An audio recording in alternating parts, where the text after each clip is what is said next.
Hi, I'm ISA Board Certified Master Arborist Mitch Hoy. Welcome to Tree Facts Friday. This week's topic is juvenile pruning.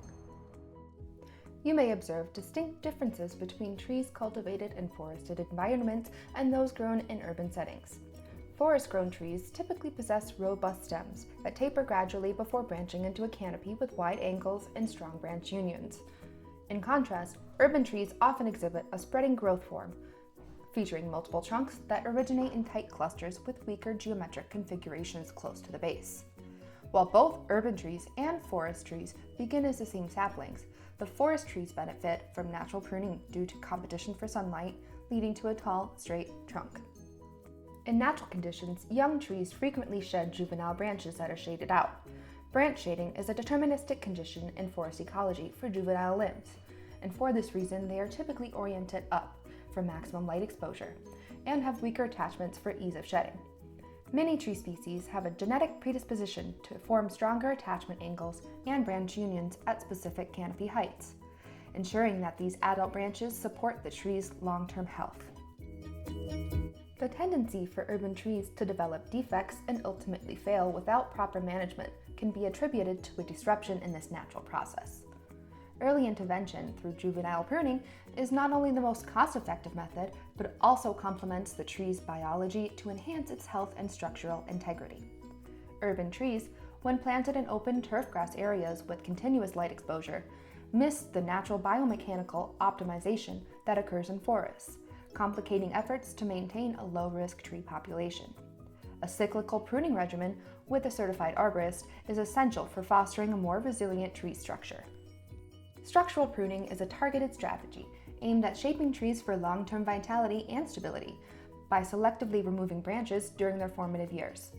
This approach promotes a strong central leader and well-spaced branch structure, thereby aiding in the development of a resilient overall framework. When we select and plant young trees to resemble mature specimens without implementing juvenile pruning, we inadvertently expose them to costly future management challenges, potential failure, and premature replacement before realizing their full benefits. Leaving juvenile limbs intact encourages the formation of multiple competing stems, which are often poorly attached. As these stems grow and gain weight, they tend to lean away from the base, and weak unions can lead to failure. Furthermore, this leaning can create clearance issues with surrounding structures, necessitating pruning or removal of stems, which can result in significant wounds that may lead to decay and tree failure. It is important to emphasize that making large pruning wounds on mature trees can indeed lead to decay and subsequent tree failure. You heard us right! Many tree failures result from improper pruning practices, which is why many municipalities in the United States require a credentialed arborist to perform such work, not just anyone with a license.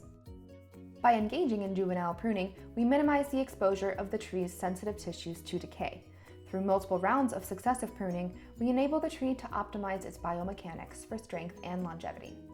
The outcome is an increased lifespan for trees, as they remain strong and are less susceptible to decay organisms. These healthy and productive trees are critical to our environment, achieving their full benefits as they mature. Additionally, the cost of cultivating these thriving trees is significantly lower than the expenses associated with mismanaged trees, which can create an ongoing cycle of inefficiency. Thanks for tuning in to Tree Facts Friday. Keep on rocking in the tree world.